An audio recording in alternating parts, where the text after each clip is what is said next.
Hello everyone and welcome to Shard TCG. My name is James. And I'm Richard. This is a quick start video that will cover how to play Shard TCG. We'll be going through each and every turn phase and explaining the basics along the way.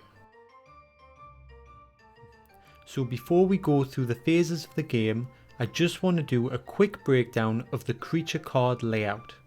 If we start from the top left, we can see the creature's element and the element symbol. And just below the creature's element is the creature's shard cost, or summoning cost if you prefer.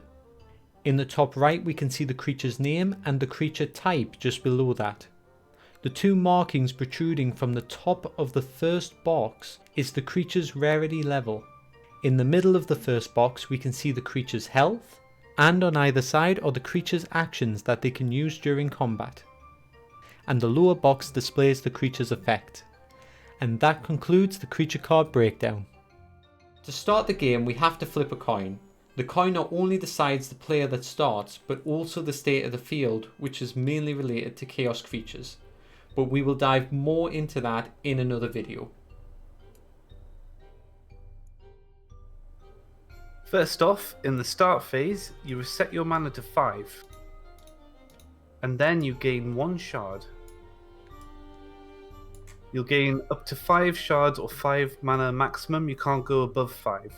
Next up is the draw phase. To draw, you need to spend mana. You can spend 0 to 5 mana to draw 0 to 5 cards. Usually on your first turn you probably want to spend all 5 of your mana and draw 5 cards.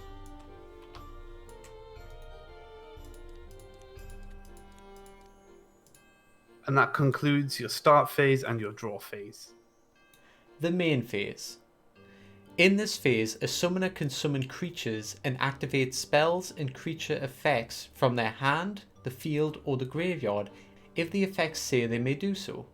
The field consists of a creature card row and a spell card row. Creatures that you have drawn from your draw phase have a shard cost. You may spend the shard cost to summon that creature to the field. And that covers the main phase. Next up is the combat phase. In this phase you can cast combat spells and use creature attacks. Each creature usually attacks alone and targets either another creature or the opponent directly. The opponent can then block or counter attacks if they choose using one of their creatures. They can also cast combat spells, so keep an eye on their mana. When a creature attacks, their damage is equal to their attack power and is subtracted from the target creature's health. So in this case, the Nairobi deals 2 damage, which is enough to destroy the Kog'Maw that only has 1 health. If an opposing creature counters an attack, the attacking creature also takes damage equal to the counter power. In this case, the Kog'Maw can counter for 2 damage, which is enough to destroy the Nairobi, which means that both creatures are destroyed. Another creature can also counter instead of the target creature, but the target creature is still damaged. In this case, the Myconid deals 2 damage to the attacking Nairobi, but the Kog'Maw is still damaged and destroyed by the Nairobi. If an opposing creature blocks an attack, it becomes the new target of the attack if it isn't the target already, and any damage the blocking creature takes is reduced by block power. In this case, the Ent becomes the new target of the attack and reduces the damage it takes by 1. This results in only 1 damage overall, which means no creatures are destroyed this turn. After attacking, blocking, or countering, a creature goes into the rest state. Creatures have 3 states they can be in: ready, resting, and sleep. In the ready state, a creature can attack, block or counter as well as activate certain effects.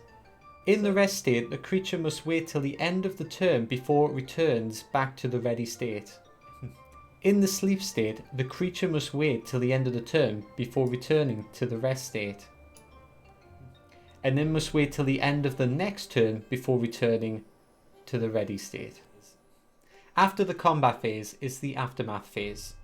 During the aftermath phase, the player may do the same thing as they can do in the main phase, where they can summon creatures and activate spells.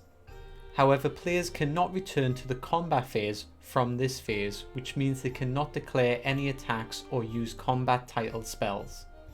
After this phase, we move on to the end phase. During the end phase, any creatures in the sleep state go back to the rest state, and any creatures in the rest state go back to the ready state. And that concludes all of the phases. Okay guys, thank you very much for watching. Please leave a like and subscribe, and don't forget to leave a comment in the section below if you appreciate this video. This was just a brief overview of how to play the game. For more in-depth rules, check out shardtcg.com/rules. Thanks for watching everyone, and like Craxid, keep on rolling.